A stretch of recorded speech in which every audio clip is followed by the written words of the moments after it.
Então, pessoal, retomando aqui, né? Nossa reflexão dessa noite ela é o seguinte.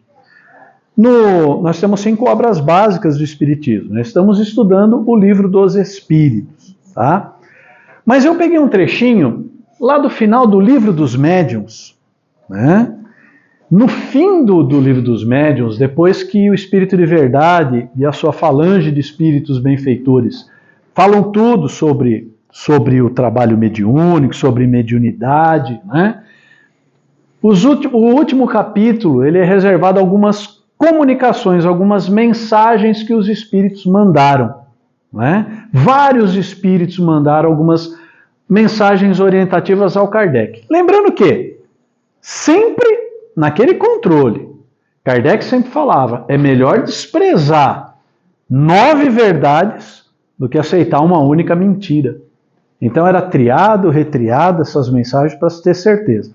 E eu destaquei uma mensagem dessa noite que é a seguinte. Está lá no Evangelho, né? Todo mundo já sabe essa daqui, todo mundo que é espírita.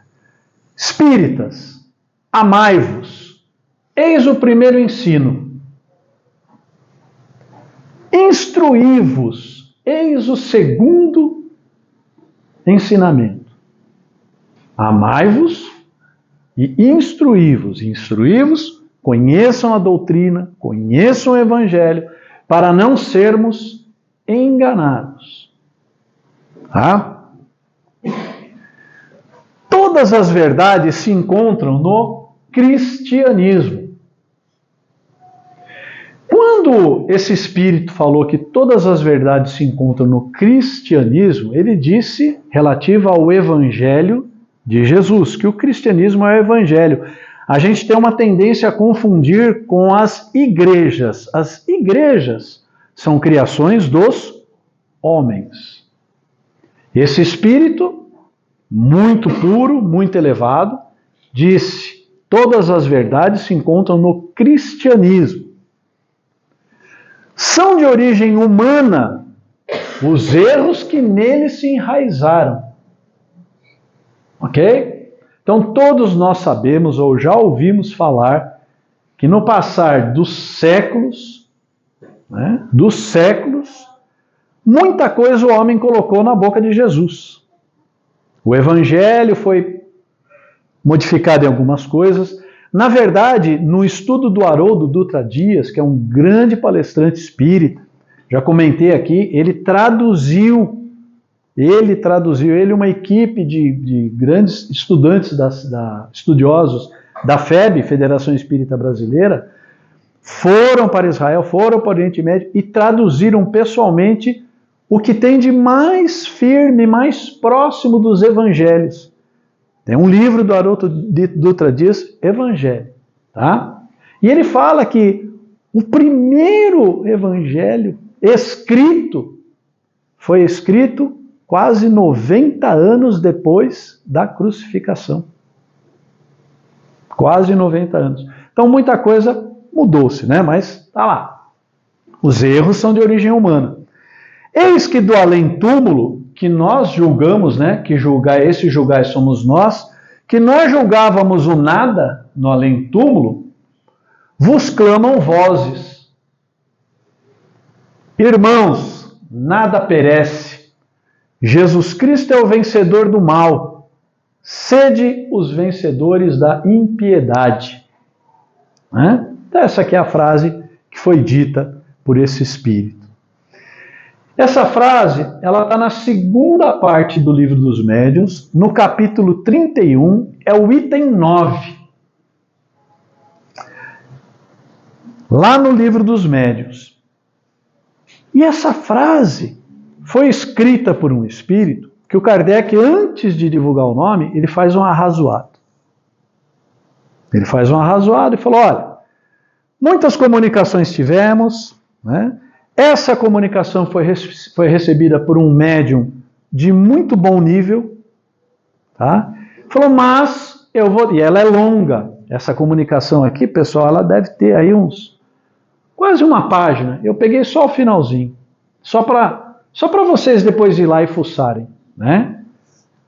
Capítulo 31, item 9. Essa mensagem foi dada por nada mais, nada menos que Jesus de Nazaré. E ela é longa. É interessante ver o começo. Tá bom? Só para nossa reflexão da noite. O próprio Kardec falou, olha, não vão impor essa verdade a ninguém. Cada um que leia e que veja se a verdade, se essa mensagem lhe serve, se você acha que ela é elevada, se ela não é elevada. Porque nós temos aqui uma fé raciocinada. Legal? Então tenha uma curiosidade de ir lá ver e ler essa mensagem inteira. Tá bom?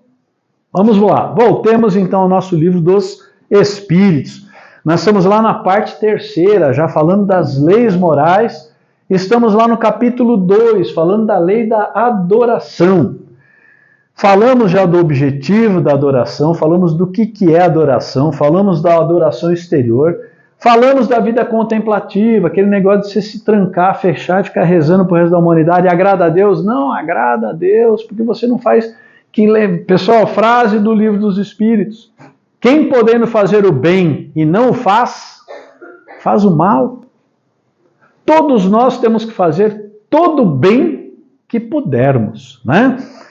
Depois falamos sobre essa vida contemplativa e agora estamos falando sobre a prece. E já estamos lá na questão 664.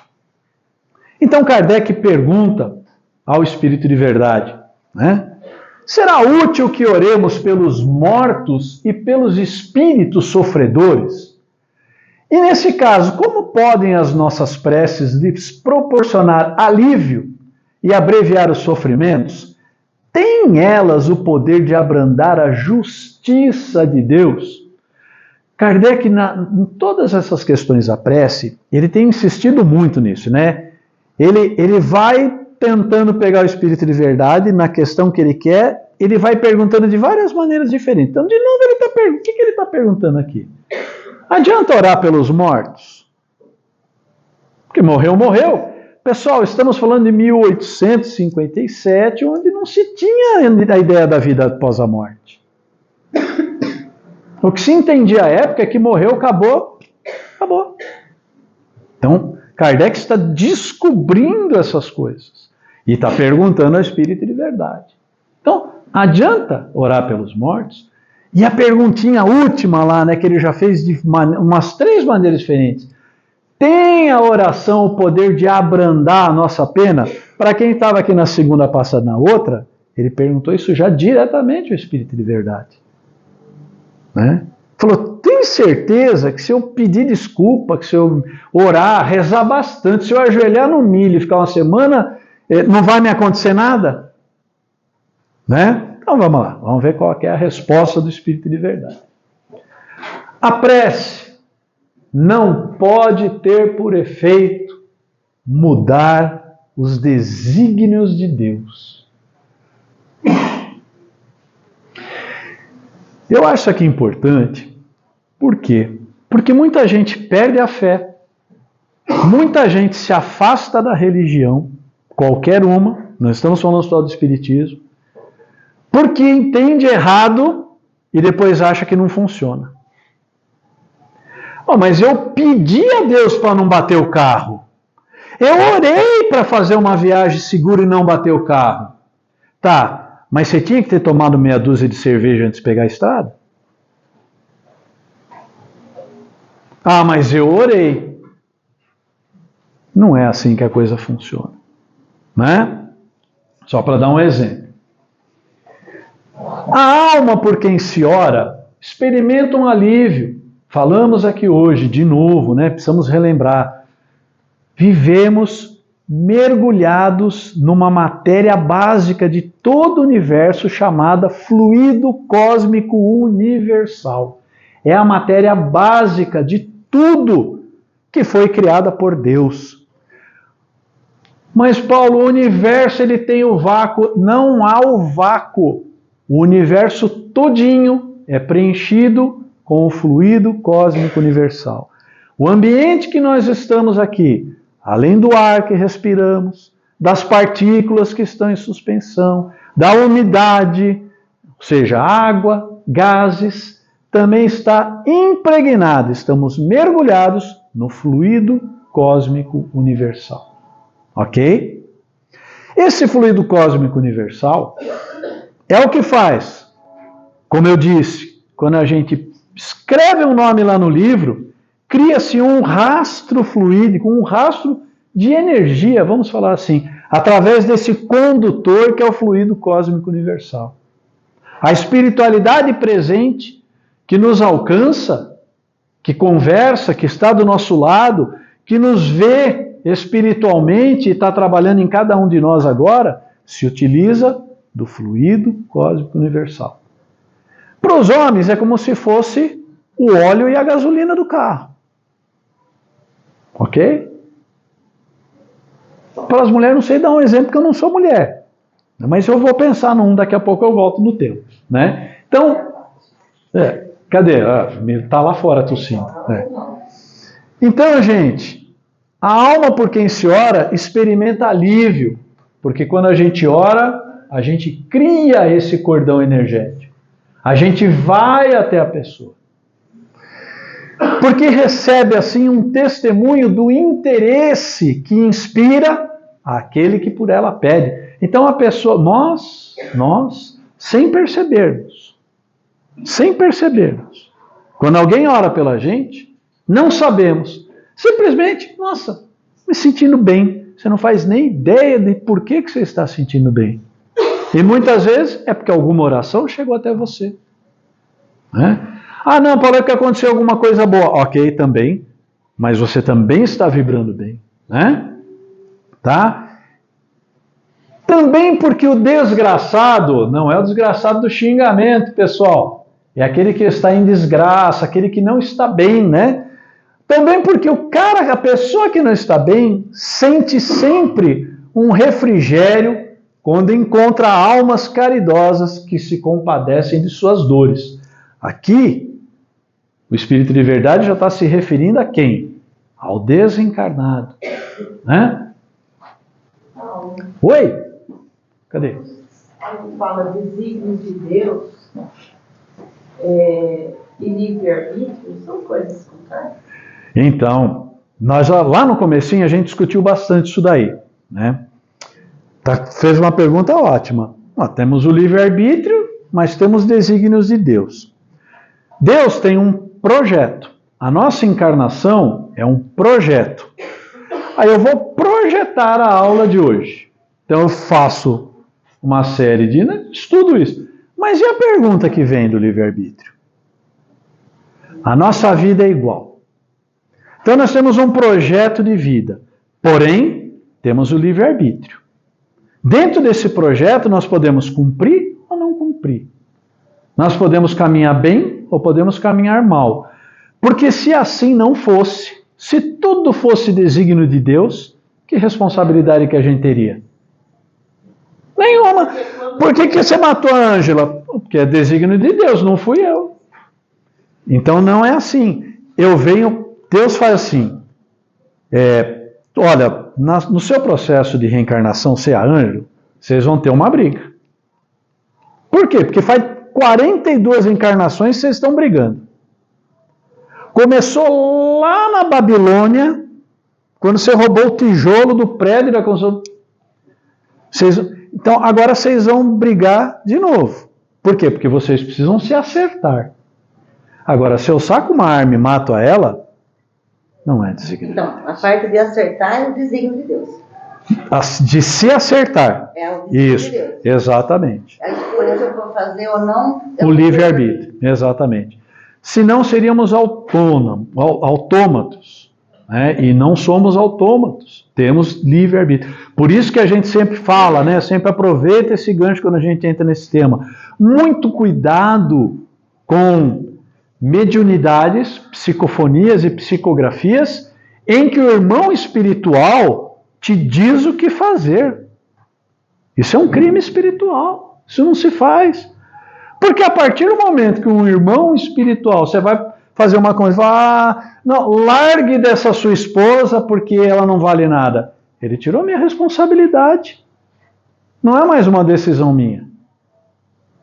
Ok? Então, um irmão espiritual bondoso jamais vai fazer isso. Jamais. Legal? Desígnios divinos existem, ok, mas a gente tem que pensar que eles não pesam tanto quanto as nossas responsabilidades, porque senão seria um determinismo. Já está pronto, não fazer nada. Exatamente, muito bem colocado. Ó, e vamos complementar. As leis. Quais são os desígnios de Deus? São as leis. Nós estamos na primeira de adoração. Tem a do trabalho, tem a de causa e consequência. Né? Então é aquilo que a gente já falou aqui, quando a gente falou um pouquinho do livro Céu e Inferno, né? Lá no Código Penal da Vida Futura. Faça um mal para Ângela. Ângela, você vai ser hoje a bola da vez, né? Você já sentiu, né? Faça um mal muito grande para Ângela. Gera um prejuízo emocional, moral para ela, sei lá. Ok? Me arrependo. Ó, joia, que bom coração. Me desculpo. Ok, muito bom. Tá tudo certo? Cadê a reparação do mal feito? Cadê a consequência do que eu fiz? Cadê a expiação? Então, o que ele está falando aqui, o que o Kardec sempre pergunta, né? Dá para a gente dar uma ajeitada na consequência? Não, porque ela é uma lei. Pode ser abrandada, a gente vai ver mais para frente. Mas é isso aí. Uma coisa é o nosso livre-arbítrio. Dentro da trilha, podemos ir para cá ou para lá. Mas o desígnio de Deus não é um trilho que a gente... Ok? Legal essa pergunta, porque muita gente fala, né? Ah, ele matou o outro por quê? Porque ele veio na Terra para matar o outro. Não. Somos filhos de um Pai infinitamente bom, justo, misericordioso e amoroso. Ele não botou ninguém aqui para praticar o mal. Pessoal, em hipótese nenhuma, a espiritualidade superior coloca ninguém nesse planeta para fazer o mal. Ninguém.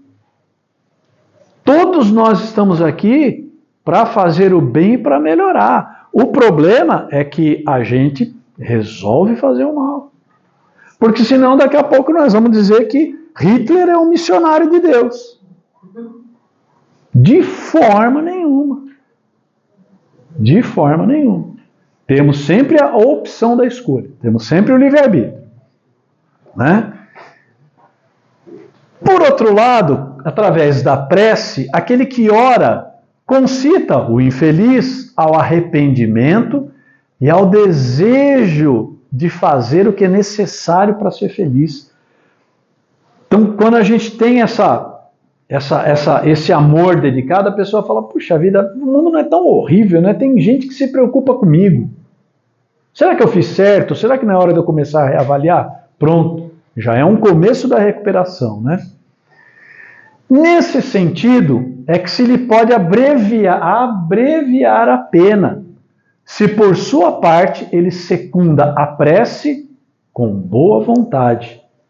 Então, errei. Nossa, errei. 3 fases para a gente consertar um erro. Né? Ou para quem ainda tem influência católica, para consertar um pecado. No Espiritismo não existe pecado, pessoal. Né? Não no formato que é o pecado, como algo que tem jeito.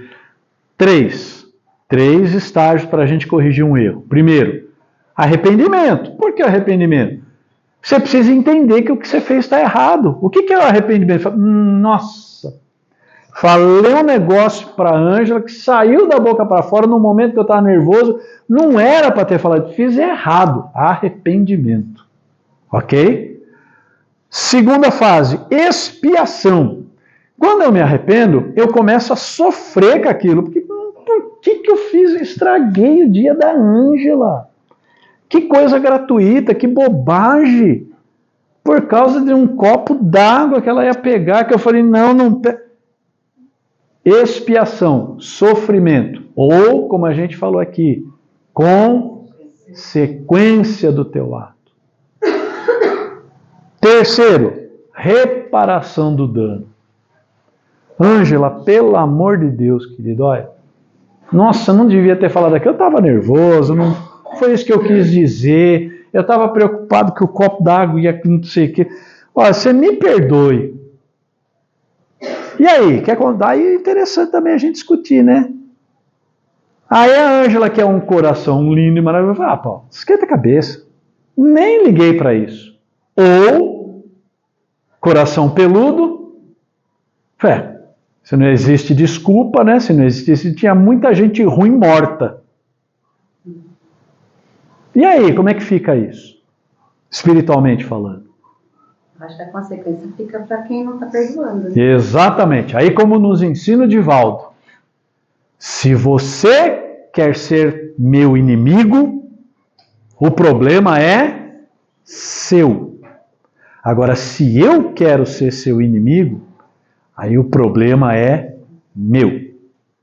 Né? E como eu sempre falo do Chico sempre dizia, quando fazemos mal a alguma pessoa, é como se jogássemos brasa sobre a própria cabeça. Não vai atingir outra pessoa. Como é que vai aquela cena do seriado do The Chosen, né, que Jesus estava falando para alguém lá e pedir desculpa, e aí a pessoa falou, mas e se ele não me desculpar? Ele falou, a questão não é essa, a questão é o seu arrependimento. Isso, o Mateus, né? Vai dar muito spoiler, né? Então, tem uma série aí chamada The Chosen, né, que conta a história de Jesus de uma forma um pouquinho mais fácil da gente entender, mas está bem fiel ao Evangelho, viu, pessoal? Do pouco que eu conheço, tá. Lógico, bota alguma coisa do cinema, né? Algumas emoções humanas de Jesus, que eu particularmente não acredito que ele tenha, né? Acho que ele sabia muito do que é, mas tudo bem. Mas ele fala exatamente isso para a pessoa, fala, você não acha que está devendo desculpa lá?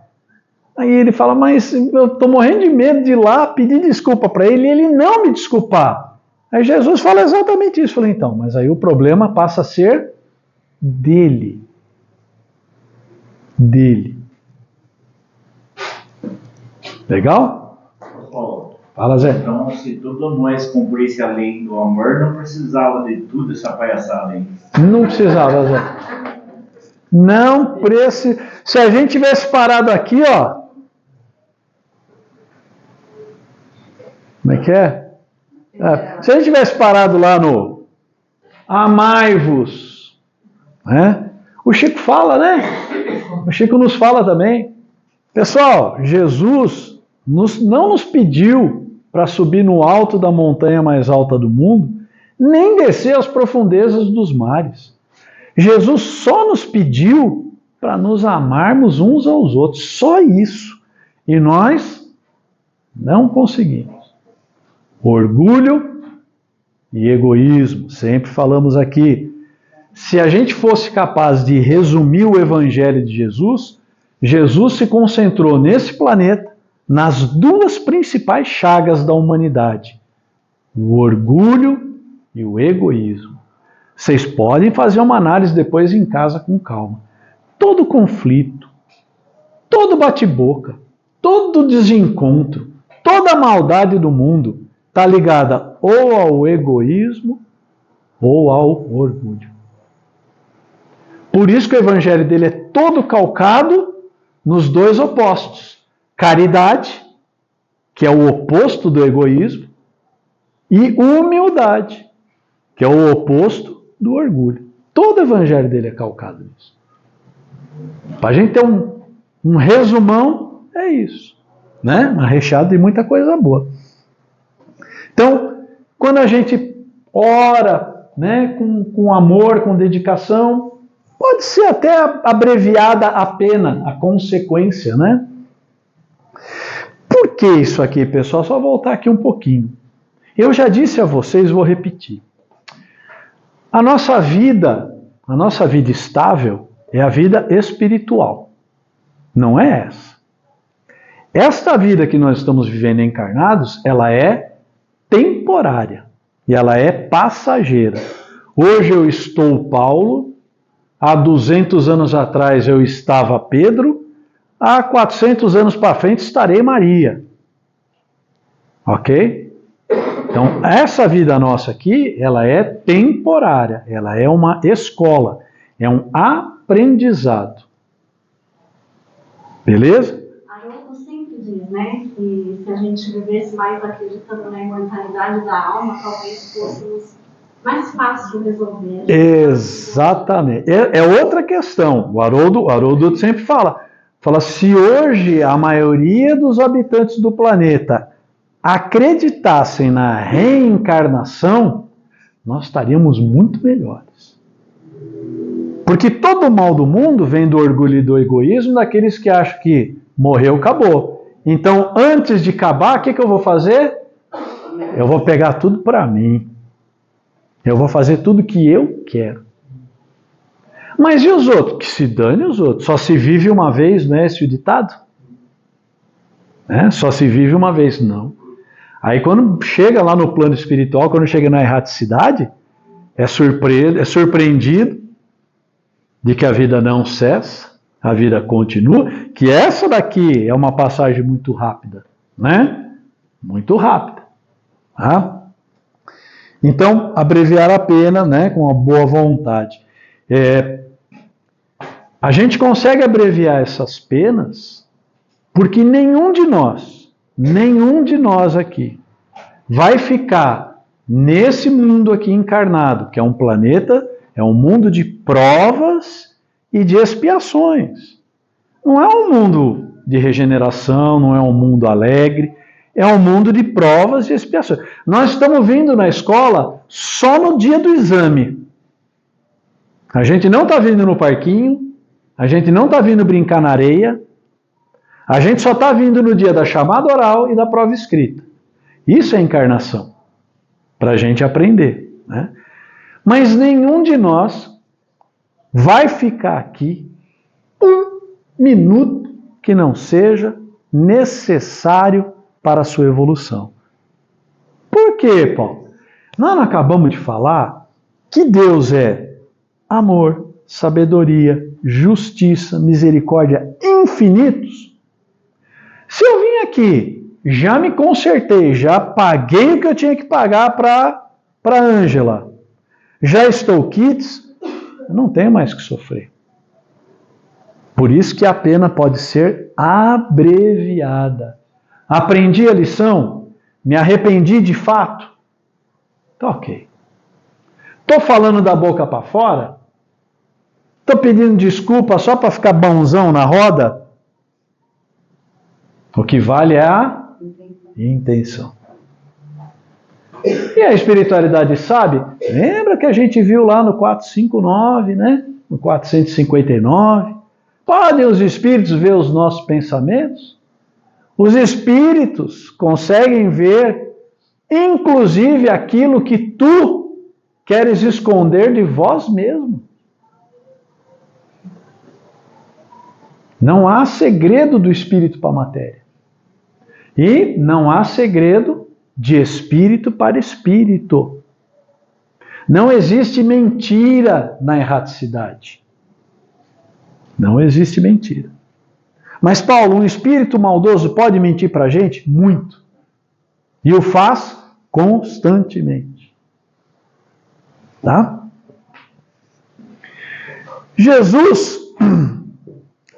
O desejo de melhorar-se, despertado pela prece, atrai para junto do espírito sofredor espíritos melhores, que o vão esclarecer, consolar e dar-lhes esperanças. Pessoal, aqui também é de novo uma complementação de uma coisa que ele falou no comecinho da prece. Lembra que eu falei como é que funciona a prece? Nossa, eu sou super poderoso porque eu penso numa coisa boa e acontece uma coisa boa para a Ângela. Então eu sou super poderoso. Não é assim que funciona, né? Somos todos muito iguais. Mas quando eu faço uma prece de coração por qualquer um, eu me cerco de bons espíritos, espíritos elevados, que vêm e falam, peraí, que o cara está pensando aí? Olha, o coração está puro? Tá. Meu, ele está pensando realmente o bem? Para que a Ravena fique bem, para que ela sinta... Tá. Então nós vamos abraçar essa empreitada. Vamos lá, vamos levar bons fluidos, né? Nós vamos ficar junto dela, vamos fazer ela sentir-se melhor hoje, nesse dia. É assim que funciona.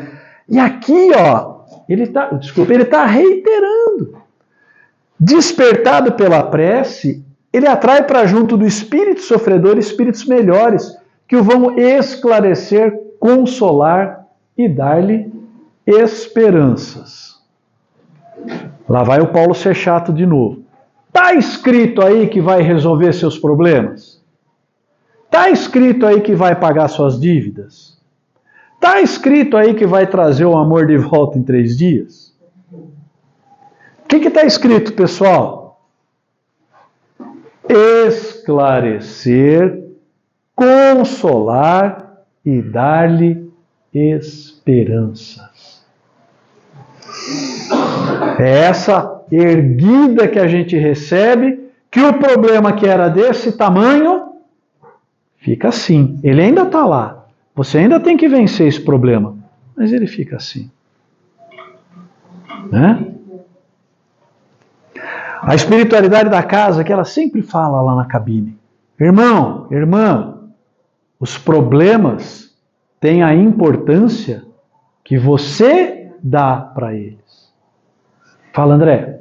Quando nós estamos durante o dia no ambiente, o pensamento também, além da prece, você pode alimentar pensamentos bons que possam atingir você, por exemplo, ou qualquer outra pessoa que esteja do seu lado, com alguma dificuldade e algum esclarecimento. Muito bom. André está perguntando, falou, olha, só da gente pensar bem das pessoas durante o dia, se isso funciona.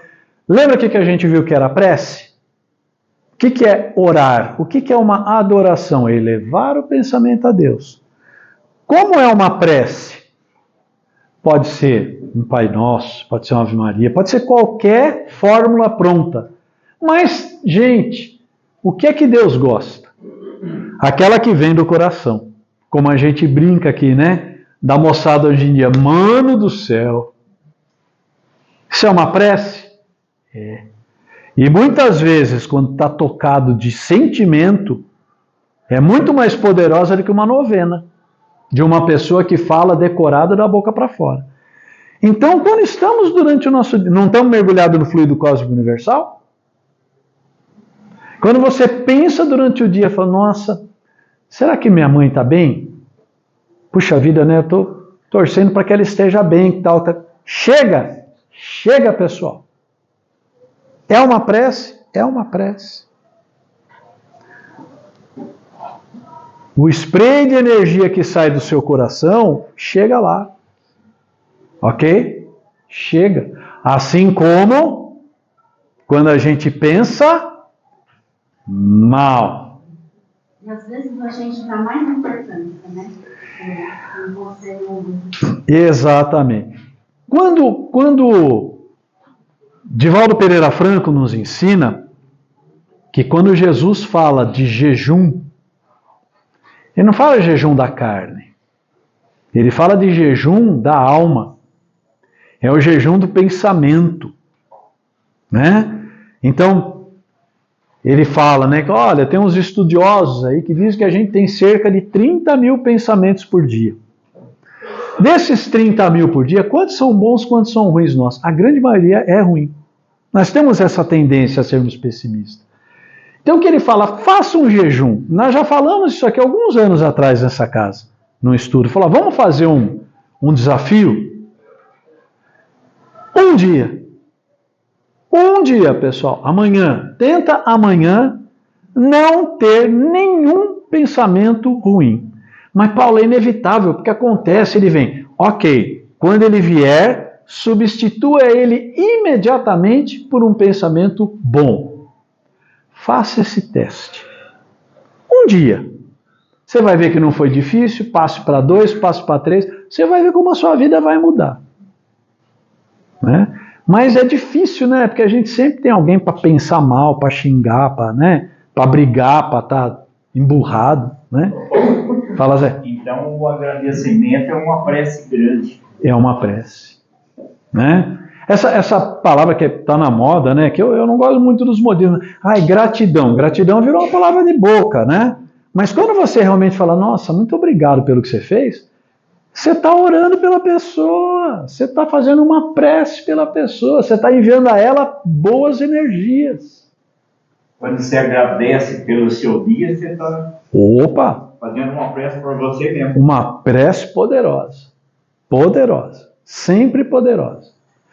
Pessoal, se nós acotovelamos com os espíritos diariamente, nas nossas casas, nossos carros, se eles conseguem ter a percepção do que pensamos, e se os atraímos pelos nossos pensamentos, tudo isso é fato. Tudo isso eu não acredito, eu tenho certeza, porque eu vejo isso na prática aqui. Dentro do espiritismo, nos trabalhos mediúnicos, a gente vê que isso é uma realidade, é um fato. Então imagine se você conseguir passar 1, 2, 3 dias só mentalizando coisas positivas e se cercando de bons espíritos. Chegar no final do dia e falar, olha, né? É uma maneira muito positiva da gente continuar. Jesus orava pelas ovelhas desgarradas, mostrando-vos, desse modo, que culpados vos tornaríeis se não fizesseis o mesmo pelos que mais necessitam das vossas preces. Tá? Então, como disse Jesus, né? Eu não vim pelos sãos, porque os sãos não precisam. Olha, interessante. Muita gente fala assim, né? Vou falar de uma maneira geral. Eu não vou mais lá na igreja, não vou lá mais na casa espírita, porque só tem gente errada. É para isso mesmo que nós estamos aqui, pessoal. Esta casa do Cristo é escola, é hospital e é penitenciária para cada um de nós. Se nós estivéssemos muito bem, ele não precisava estar aqui. Ele está vendo certo, mas entendendo errado, né? Exatamente, né? Exato. Tem uma historinha do Chico, né? Diz que uma senhora muito devota, né, do espiritismo e tal, foi até o Chico um dia e falou, ai Chico, eu preciso tanto da sua ajuda. Ele falou, mas por quê? O que está acontecendo? Ele falou, meu marido. Mas o que acontece? Não quer saber de espiritismo, não vai na igreja, não faz uma oração. Ai Chico, acho que ele é uma alma perdida. Acho que ele vai acabar indo para um umbral. Aí o Chico, com a visão que ele tinha, né? Vira-se para ela e fala assim, mas ele é um bom marido? Ele é um bom marido. Ele cuida bem dos filhos e da família? Ele cuida, Chico. Não posso falar nada. Ele é um bom... Nossa, trabalhou a vida inteira, trabalha até hoje, mantém todo mundo. E com os vizinhos. Nossa, ele se dá super bem com todos os vizinhos. Ele tem muitos inimigos. Não, nunca vi um homem mais tranquilo que ele. Minha irmã, ele não precisa do espiritismo. Né? Nós ainda precisamos. Vamos lá. Aqui é uma questão, né, da época, né, como eu disse, lá em 1855 até 57, que é quando foi elaborado o Livro dos Espíritos. Kardec pergunta assim, ó, que se deve pensar da opinião dos que rejeitam a prece em favor dos mortos, por não se achar prescrita no Evangelho? Nós estamos falando aqui de uma época na Europa muito complicada em termos de religiosidade, de opiniões, né? Com muita influência da Idade Média, com muita influência da Inquisição, que foram tempos muito negros para a religião no mundo, né? Então havia algumas... Vocês sabem que existe uma discussão que demorou muitos anos. A discussão era se Jesus sorria ou não sorria. Os elevadíssimos estudiosos da religião discutiram isso durante anos, né? Bom, e aí essa questão que falava que em nenhum lugar do Evangelho se fala para fazer prece para os mortos. Então o Kardec reitera, né? Ele já tinha perguntado na outra, falou, mas e aí? Podemos fazer, né? O que se acha disso? E aí ele fala, aos homens disse o Cristo, amai-vos uns aos outros. Essa recomendação contém a de empregar o homem todos os meios possíveis para testemunhar aos outros homens afeição. Esse homens aqui está no sentido genérico, né, gente? Não é só de homem para mulher, mulher para homem, tá? Sem haver entrado em minúcias quanto à maneira de atingir esse fim.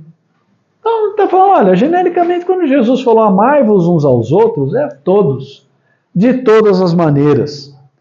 Se é certo que nada pode fazer que o Criador, imagem da justiça perfeita, deixe de aplicá-la a todas as ações do Espírito, não menos certo é que a prece que lhes dirigis por aquele que vos inspira afeição constitui para esse um testemunho de que dele vos lembrais, testemunho que forçosamente contribuirá para suavizar sofrimentos e consolá-los. Quem assistiu o Nosso Lar? No filme, assistam, quem tiver tempo, assista Nosso Lar, né? Tem uma passagem que André Luiz, já recuperado, já resgatado do umbral, já acolhido na colônia espiritual de Nosso Lar, já entendendo sua situação, tem a oportunidade de ir até o Ministério da Comunicação, da prece, e lá ele senta-se, né, de frente com um monitor, e ele tem acesso ao quê? A quem orou pela morte dele. E ele fica assim, pasmo, que somente uma oração ele recebeu.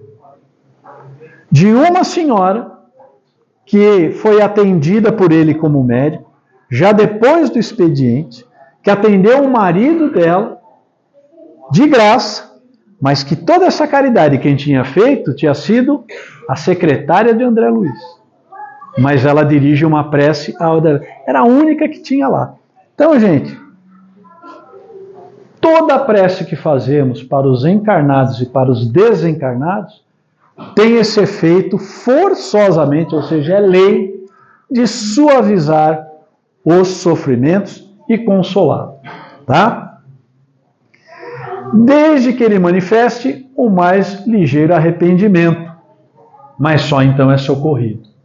Isso aqui ele está falando daqueles que estão desencarnados e necessitados de prece, né? De novo, vou dar o exemplo de André Luiz. André Luiz ficou 8 anos no umbral do nosso tempo, né? Quando André Luiz é socorrido? Por que ele demorou tanto? Por que ele foi socorrido? Porque ele levou 8 anos para se arrepender efetivamente e falar: Deus, eu não aguento mais, me ajuda. Batei. Até então, ele não acreditava que existia, ele achava que ele estava lá e está tudo ok, que aquilo vai passar.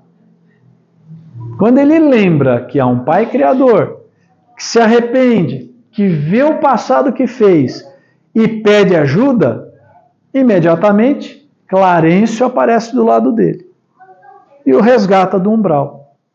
E eu sempre faço questão também de lembrar, depois ele vai chegar para o Clarencio e falar assim: mas onde que você estava os 8 anos que eu fiquei sofrendo? O que Clarencio responde para ele? Eu sempre estive do teu lado, mas é que você nunca teve a condição de me ver, nunca estava na vibração para me enxergar, né? Então, pessoal, desde que o Espírito manifeste o mais ligeiro arrependimento, então ele é socorrido, porque Deus é misericordioso, né? Vamos só concluir aqui. Nunca, porém, será deixado na ignorância de que uma alma simpática com ele se ocupou. Então nós vamos saber? Vamos saber. Ao contrário, será deixado na doce crença de que a intercessão dessa alma lhe foi útil. Então vai saber disso. Daí resulta necessariamente de sua parte um sentimento de gratidão e afeto por aquele que rezou por ele. Né? E essa sensação, o que a gente vê nos trabalhos de obsessão? Essa sensação de gratidão e afeto é o suficiente para amolecer o coração do espírito. E aí então ele é socorrido. Né? Em consequência, crescerá num e no outro, em quem orou e para quem foi orado, reciprocamente, o amor que o Cristo recomendava entre os homens. E aí vira lei. Entramos na lei. Ambos, pois, se fizeram assim obedientes à lei de amor e de união de todos os seres. Lei divina de que resultará a unidade, objetivo e finalidade do Espírito. Faz bem, então, orar por quem desencarnou? Muito, muito, muito. Faz bem orar por quem está encarnado? Faz, só que as nossas sensibilidades são toscas. A gente não percebe. Mas o Espírito sente muito a influência disso. Tá bom? Beleza, pessoal? Vamos ficando por aqui, que o nosso tempo esgotou. Alguém quer perguntar alguma coisa? Não? Tudo certo? Ninguém tem dúvida de nada? Tentem fazer o jejum. Tentem fazer o jejum de pensamento. É difícil. Eu já tentei. Eu não consegui, não. Para se falar a verdade, não é fácil. Mas eu faço o que o Divaldo fala. Cada vez que eu penso em mandar aquele cara que deu a fechada para aquele lugar, eu substituo por um pensamento bom. Falou, espero que você não se acidente, não fique aleijado, não morra. Vai com Deus. Né? Vai com Deus. Né? Tá bom? Pessoal, obrigado. Até a semana que vem.